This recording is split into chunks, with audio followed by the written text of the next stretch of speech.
Hi Tamers! Today we'll be talking about Nessla. Nessla is the only electric water tem, if you don't count electric wave. Nessla's main appeal is it's the only tem with the trait Electric Synthesize.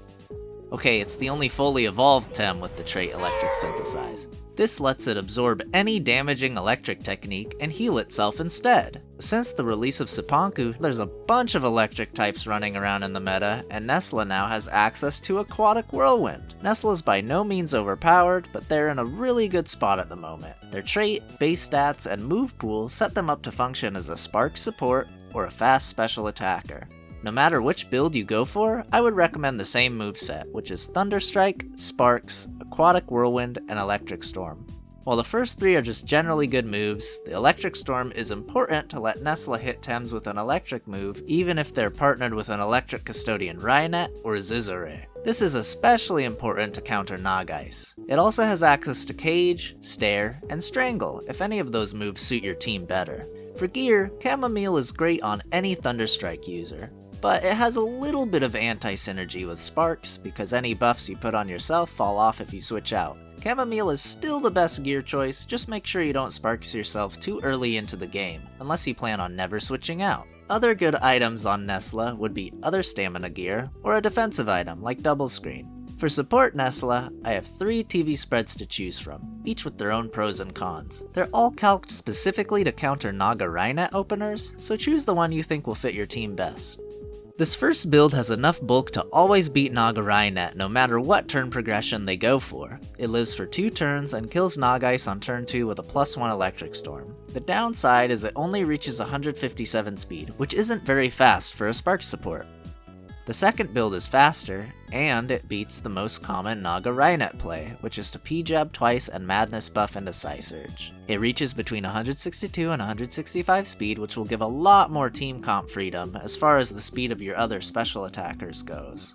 The downside is it doesn't beat naga raignet if they decide to beta burst twice instead of madness buffing. 2 P-jab, 2 beta burst is mathematically impossible to survive without sacrificing some speed or special attack, as we did in the first build. Unless you change your gear, which brings me to the third build. This build runs double screen instead of Chamomile. It also always beats naga raignet no matter what moves they pick, and then kills nagaise on turn 2 with a +1 Electric Storm. It reaches between 162 and 173 speed, which gives a lot more freedom to the speed of the other special attackers on your team. The downside is, of course, you have to run double screen, denying that gear from any other tem on your team and sacrificing the freedom that Chamomile provides. For full explanation of these spreads, read the description. With the support builds covered, if you'd like to play Nessla as a fast special attacking core instead, this next build is the build for you. First of all, as far as traits go, we've only talked about Electric Synthesize, but for this particular playstyle, you could run Hydrologist if you want more damage. Nessla has the same special attack stat as Ukama, giving it higher Aquatic Whirlwind damage potential on turn 2 if it sparkses itself on turn 1. Electric Synthesize probably gives you more value in the long run, but the Hydrologist option is there if you want to try it. Just food for thought. For TVs, this build maxes special attack to make sure you get the most bang for your buck when you do start setting up with Sparks. 238 speed TVs reaches 161 speed to outspeed max speed Gaialis' Crystal Bite with Aquatic Whirlwind, but you can invest more if you still want to Sparks your other special attackers. And leftover TVs go into HP with Value Point and Stamina. With the builds covered, here are a couple tips for playing Nessla.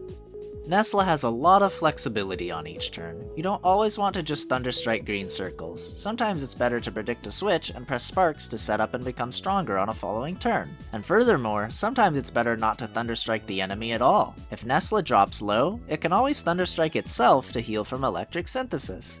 Remember, Electric Synthesis calculates the damage you would have taken and converts it into healing. And since Nessla takes neutral damage from Electric, a Sparked up Thunderstrike can heal it a ton.